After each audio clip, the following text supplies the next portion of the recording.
오늘 말씀의 제목은 갈라디아서 강해 2장 7절입니다. 요즘 대한민국에서 가장 핫한 것 중 하나는 주식 투자일 것입니다. 지금은 국내 주식시장에서 어떤 분들은 웃고 있는 반면 어떤 분들은 힘든 날들을 보내고 계실 것입니다. 저는 한때 미국 시장이 활발해지던 때에 그때 주식 투자를 해보았습니다. 그리고 그때 샀던 주식 중 하나는 애플 주식이었습니다. 참 많은 관심을 가지고 지켜보았던 종목입니다. 물론 지금은 주식 투자는 제가 할 수 있는 영역이 아니라는 것을 뼈저리게 느끼고 개별주는 거의 정리를 했습니다. 그럼에도 기념으로 애플 주식은 몇 개 남겼습니다. 제가 좋아하는 제품을 만드는 회사이기에 작게나마 주주라는 주인력이라 할까요? 현재 비즈니스 역사에서 가장 중요한 사람으로 애플의 스티브 잡스를 뽑는 것은 저는 과장된 것은 아니라고 생각합니다. 왜냐하면 지금 우리가 누리는 이런 시스템은 아이폰이라는 기기의 등장으로 획기적인 변화가 있었기 때문입니다. 그리고 거슬러 올라가면 우리가 사용하는 PC, 개인이 컴퓨터를 사용하는 것도 바로 이분으로 인한 것이기 때문입니다. 그의 아이디어는 인류의 생활 양식을 바꾸었습니다.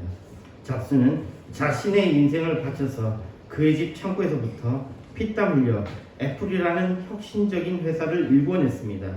그의 비즈니스는 많은 우여곡절을 겪었지만 크나큰 성과를 이루어내었고 성장했습니다. 그런데 회사가 커지고 막대한 돈이 모이기 시작하자 그가 영입했던 경영진과 기득권 이사회는 잡스는 통제하기 힘들고 위험하다는 명분을 내세워 창업주인 잡스를 회사에서 쫓아내 버렸습니다. 특히 그가 직접 힘들여 펩시콜라에서 영입한 전문 경영인 존 스컬리가 앞장서서 배신 아닌 배신으로 그는 그의 소중한 사과를 빼앗깁니다. 그들은 잡스가 일궈놓은 혁신의 결과물과 자산을 그들이 온전히 차지하고 통제하겠다는 얄팍한 계산을 하고 있었습니다. 자신들의 능력은 생각지도 않고 오로지 자신들이 더 먹을 파이만 생각했던 것 같습니다. 그 결과 혁신의 본질은 모른 채 다 차려진 밥상에서 기득권만 챙겨 갈 것을 생각했던 그들은 이후에 단 하나의 혁신적인 제품도 내놓지 못했습니다. 그때 애플 주식을 샀던 사람들은 큰 행운입니다. 엄청나게 주가가 하락했기 때문입니다. 너도 나도 주식을 던졌을 것이고 물론 헐값에 애플 주식을 살 수 있었을까요? 생각하지만 물론 이런 회사의 주식을 쉽게 살 수는 없을 것 같습니다. 이건 또 다른 문제인 것 같습니다. 또 샀다면 그 행운인 사람들은 정작 12년 동안 파란 창을 보아야 됩니다. 12년 동안 계속 꼬라박는 주식을 보아야 했던 겁니다. 그러니까 애플로 주식을 돈 본 사람, 애플 주식으로 돈 본 사람은 12년을 기다리고 그것보다 더 10년을 기다려서 지금의 부자가 된 사람들입니다. 그냥 주식으로 부자 되는 건 아니에요. 결국 회사는 방만한 경영과 적자로 부도 직전, 파산 위기까지 몰리며 완전히 망하기 일보 직전까지 갔습니다. 결국 12년 뒤 말이 좋아서 회사를 살리기 위해서지만 그들 자신들로는 안 된다는 것을 깨닫고 적어도 투자한 것이라도 회수하고 싶었던 자들, 이 회사를 통해 밥 벌어먹고 있던 사람들, 그래서 사람했던 사람들 등은 그들이 쫓아내었던 잡스를 다시 머리 숙여 모셔올 수밖에 없었습니다. 스티브 잡스의 복귀 이후의 것은 지금 애플 주식의 주가가 증명합니다. 지금도 시가총액 탑5 안에는 항상 들고 있으니까요. 우리가 사는 세상에서 참 씁쓸한 인간의 단위 존재입니다. 평소에는 아무 관심도 없다가 누군가 고생해서 무언가를 일궈놓거나 돈이 모이기 시작하면 조용히 천사 같은 얼굴로 다가와 숟가락을 얹으려는 사람들이 있습니다. 심지어 어떤 경우는 모두 다 같이 어렵고 핍박받는 극한의 상황 속에서도 눈앞에 아주 작은 이권이나 재물이 보이면 그것에 눈이 멀어 남의 것을 빼앗으려 하고 기여도 하지 않았던 자가 자기 지분을 강력하게 주장하는 이들이 있습니다. 흔히 말하는 밥그릇 싸움이자 기득권 지키기입니다. 슬프게도 이런 일은 초대교회 안에도 있었습니다. 바울을 비롯한 그리스도인들이 목숨을 걸고 이방 지역을 돌며 눈물로 피와 땀으로 기도로 주님께서 허락하신 모든 것으로 주님의 교회를 개척했습니다. 척박했던 이방인 땅에 성령의 역사가 나타났고 사람들이 모이기 시작했습니다. 그 가운데는 선한 마음으로 헌금, 헌물하시는 분들이 많이 계셨고 이로 인해 재정이 돌기 시작했습니다. 그러자 예루살렘에서 거짓 형제들 또는 율법주의자들이 슬그머니 기어들어왔습니다. 그들은 할례와 율법이라는 아주 거룩하고 번질한 종교적 명분을 내세웠습니다. 그러나 진짜 원한 것은 아마도 재물이 아니었을까요? 거짓 형제들은 바울의 사도권을 흔들어 교권을 가로채고 이방인 교회의 돈과 영향력을 자기들 손아귀에 쥐고 흔들려는 더럽고 추한 욕망을 드러내는 자들이었습니다. 그러나 더 심각한 것은 더럽고 추한 욕망을 잘 숨기고 선한 그리스도인들을 아주 잘 속였다는 것입니다. 이러한 더러운 욕망으로 가득한 거짓 형제들의 공격 한복판에는 오늘 본문 7절을 통해서 바울이 자신의 사명이 얼마나 정당한 것인지 변론하는 그의 진솔한 말씀을 묵상해보고 이로 인해 우리의 신앙에도 성장이 있기를 소망합니다. 오늘 본문 말씀을 봅시다. 갈라디아서 2장 7절입니다. 도리어 내가 무할례자에게 복음 전함을 맡기를 베드로가 할례자에게 맡음과 같이 한 것을 보고 이 부분의 헬라어는 다음과 같습니다. 알라 도나티온 이돈 데스 호티 베피스투마이 또 유안겔리온 데스 아크리스티아스 바토스 베트로스 데스 베드로네스. 말씀을 문자적으로 받아들이면 바울이 무할례자를 맡고 베드로가 할례자를 맡는다는 말씀입니다. 마치 역할을 분담하거나 분쟁을 피하기 위해서 조정하는 듯이 보이는 말씀입니다. 그러나 여기는 그 이상의 의미가 있습니다. 먼저 알라뚜란띠온으로 그러나 반대로라고 시작하는 부분을 봅시다. 이것은 앞에서 다뤘던 말씀에는 호이, 도큰테스, 베드로, 요한, 야고보 같은 유명한 분들이 바울의 복음에 대해서 전적으로 인정했다고 말씀합니다. 다시 말해 바울의 복음에 부족한 부분이 있다고 하지 않았다는 것입니다. 그리고 다음의 말씀을 위해서 안티온 즉 도리어라는 단어가 나옵니다. 그리고 이돈테스 그분들이 보았다고 말씀합니다. 보았다는 것은 생각했다는 의미이고 인정했다는 의미입니다. 다시 말해 유명한 분들이 바울의 것을 반대했거나 태클을 놓은 것이 아니라 오히려 바울을 인정했다는 말씀입니다. 이 부분은 사도행전 15장에 나옵니다. 4절입니다. 예루살렘에 이르러 교회와 사도와 장로들에게 영접을 받고 하나님이 자기들과 함께 계셔 행하신 모든 일을 말하며 2절에 바울과 바나바의 그 중에서 몇 사람을 보낸다는 말씀이 있고 4절에 그들은 예루살렘 교회부터 영접을 받습니다. 그리고 그들의 복음과 그들에게 임한 하나님의 은혜를 예루살렘 교회와 나눕니다. 12절입니다. 온 무리가 가만히 있어 바나바와 바울이 하나님이 자기들로 말미암아 이방인 중에서 행하신 표적과 기사 고하는 것을 듣더니 이런 과정 끝에 결론같이 보이는 말씀이 25절에 나옵니다. 사람을 택하여 우리 주 예수 그리스도의 이름을 위하여 생명을 아끼지 아니하는 자인 우리의 사랑하는 바나바와 바울과 함께 너희에게 보내기를 일치 가결하였노라. 예루살렘 교회 결의의 바울에 대해서 우리 주 예수 그리스도의 이름을 위하여 생명을 아끼지 않는 자 우리의 사랑하는 이라는 언급을 합니다. 예루살렘에 유력한 자들은 바울을 우리 사랑하는 자 복음을 위해 목숨을 건 자라고 공식적으로 선포하며 그의 사도권과 사역을 완벽하게 보증해 주었습니다. 다시 갈라디아서의 말씀으로 돌아와 7절 말씀을 이러한 상황과 겹쳐서 보면 유명한 분들은 바울을 공식적으로 인정합니다. 그리고 더하여 바울과 같이 동역할 분들을 선출합니다. 이후에 바울은 이때 보내진 분 중 한 사람인 실라와 함께 사역하면서 많은 성과를 얻습니다. 참으로 우리의 상황에서도 똑같이 적용되고 있는 안타까운 것은 어디나 돈이 있는 곳에는 그것을 노리는 자들이 있다는 것입니다. 초대교회는 우리가 잘 알고 있는 바 그리스도인들이 다 같이 핍박을 받고 있는 정말로 힘든 상황이었습니다. 심지어 많은 분들이 신앙을 위해서 주님을 위해서 순교도 당하는 무시무시한 상황이었습니다. 그러나 그 상황에도 돈에 눈이 어두운 자들이 교회로 기어 들어왔다는 것입니다. 제가 알고 있는 지식으로는 안디옥 교회는 상당히 부에서 커서 추측이 됩니다. 지리적으로도 무역의 요충지였고 도시가 매우 번성했던 것으로 알려져 있습니다. 그러니 그 교회는 비교적 재정적으로도 매우 튼튼한 공동체였을 것입니다. 지금도 대형 교회에는 예산이 어마어마한 것으로 알려져 있고 작은 교회들도 나름의 재정이 있습니다. 물론 턱없이 부족할 수도 있지만 이 탐욕에 눈이 멀어있는 돈에 눈이 어두운 자들은 이런 힘든 교회조차도 그들에게 사용 가치가 있다고 판단될 때에는 그들의 돋보리 수단으로 활용하려고 합니다. 작은 교회에 그 힘든 상황을 이용해서 헌금을 좀 내는 척하다가 자신이 재정에 관여할 수 있게 한 다음 교회 헌금을 손대거나 교회 건물, 보증금 등을 자신의 사업에 이용하는, 심지어 어렵게 목회하시는 목사님조차 쫓아내는 사례도 있습니다.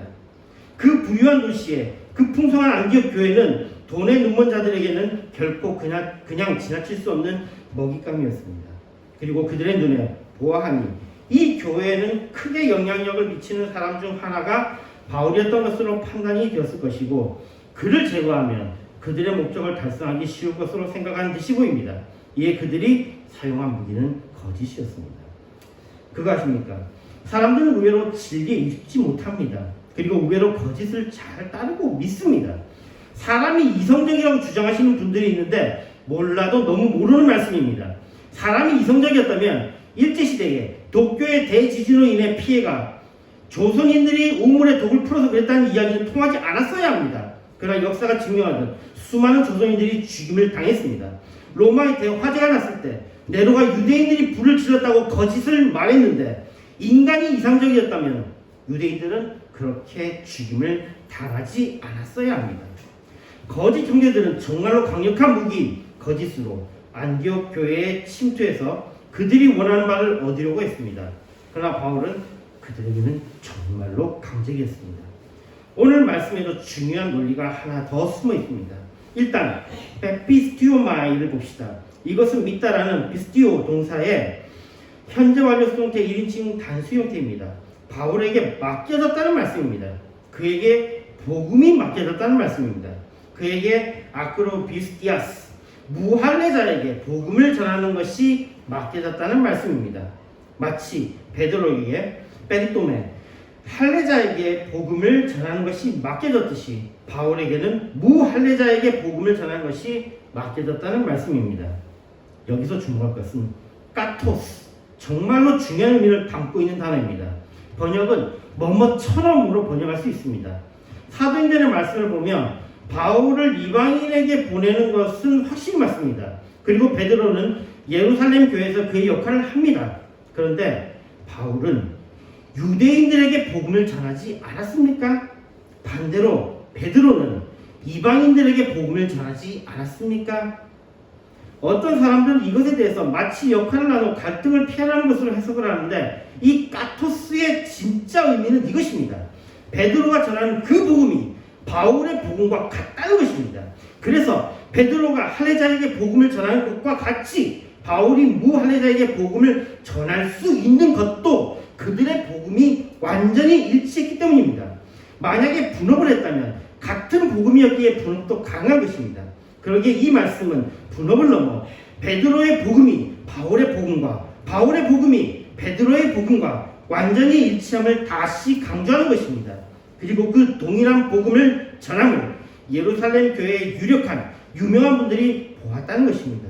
그분들이 그것을 인정했다는 것입니다. 이것이 바로 7절에 있는 말씀의 진짜 내용입니다. 바울의 복음과 베드로의 복음이 완전히 일치한다는 것입니다. 말씀을 읽겠습니다. 바울은 자신의 복음이 베드로가 할례자에게 전했던 그 복음과 완전히 일치함을 말씀합니다. 그리고 그것을 예루살렘의 유명한 분들이 인정했다고 말씀합니다. 우리가 사는 세상은 의외로 진리에 무관심하고 거짓에 너무도 취약합니다. 이성이 지배한 세상 같지만 역사 속의 관동 대지진 때도 로마의 대화재 때도 인간들은 너무나 쉽게 거짓 선동에 속아 무고한 이들을 죽음으로 몰아넣습니다. 오늘날도 마찬가지입니다. 악한 자들은 아주 거룩하고 번지르한 종교적 명분을 무기 삼아 주님의 교회에 침투합니다. 특히 척박하고 힘든 개척교회나 작은 교회의 아픔을 이용해 헌금을 하는 척 다가와 재정을 장악하고 목회자를 쫓아내는 등 교회를 파괴하는 더러운 사기꾼들이 지금도 기승을 부립니다. 그 거짓된 자들의 진짜 목적은 영혼 구원이 아니라 하나님의 교회를 자신들의 돈벌이 수단이자 자신의 허영을 채울 상향감으로 여기고 자신의 추악한 욕심을 채우는 것입니다.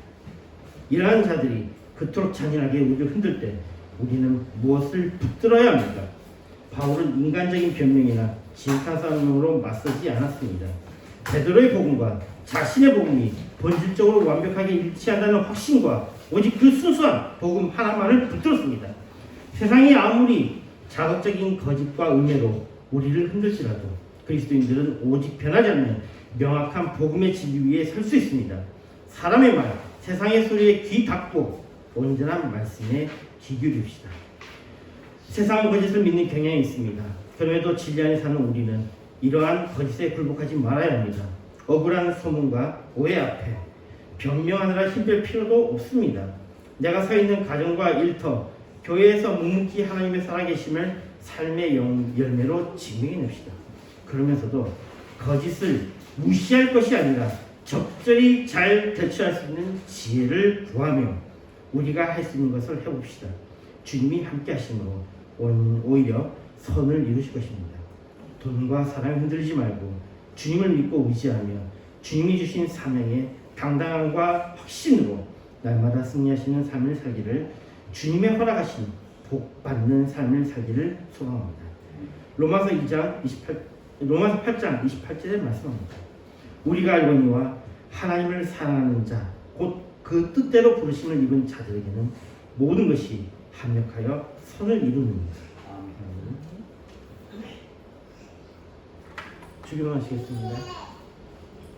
하늘에 계신 우리 아버지여, 이름이 거룩히 여김을 받으시오며 나라가 오시며 뜻이 하늘에서 이룬 것 같이 땅에서 이루어지리이다. 오늘날 우리에게 일용할 양식을 주옵시고 우리가 우리에게 죄진 자를 사하는 것 같이 우리 죄를 사하여 주옵시고 우리를 시험에 들게 하지 마옵시고 다만 아버지여 주옵소서. 내게 나라와 공수와 영광이 아버지께 영원히 있사옵나이다. 아멘. 찬송가 355장 보면서 준비하신 헌금 하시겠습니다.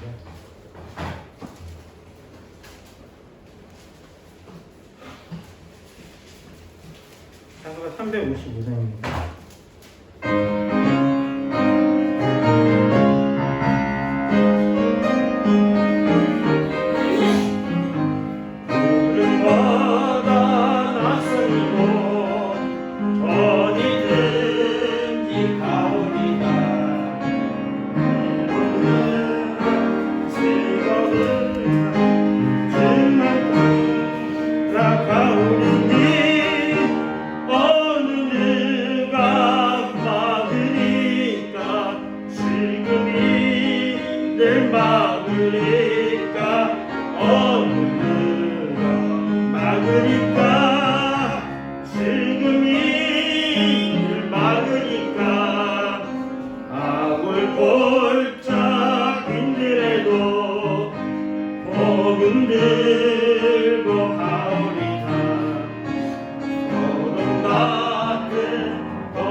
드리겠습니다. 감사로 감사드리겠습니다. 최아람 감사드리겠습니다. 박영희 장모님 감사합니다. 최은정 집사님 감사합니다. 최영마 전사님 감사합니다. 조신호님 오늘도 복된 날을 주시고 저들에게 예수가 그리스도이심을 다시 한번 확인할 수밖에 없는 이 엄청난 비밀이 저들에게 하나님 은혜로 깨닫게 하여 주신 것을 감사합니다. 아버지, 이 사실을 모르면 아버지 하나님이여 세상에 치우칠 수밖에 없고 돈에 치우칠 수밖에 없고 아버지 하나님 권력의 환경에 매일 수밖에 없습니다. 아버지 모든 삶을 감당하는 예수 그리스도의 사랑 안에서 예수 그리스도의 구원 안에서 이루어짐이 아버지 있음을 다시 한번 귀하게 받는 저들 되도록 도와주옵소서. 이 예물이 쓰여지는 곳에 하나님의 나라가 확장되게 하시고 사람 살리고 영혼 살리게 하옵소서. 예수님의 이름으로 기도드리옵나이다. 아멘. 사도행전 3장입니다.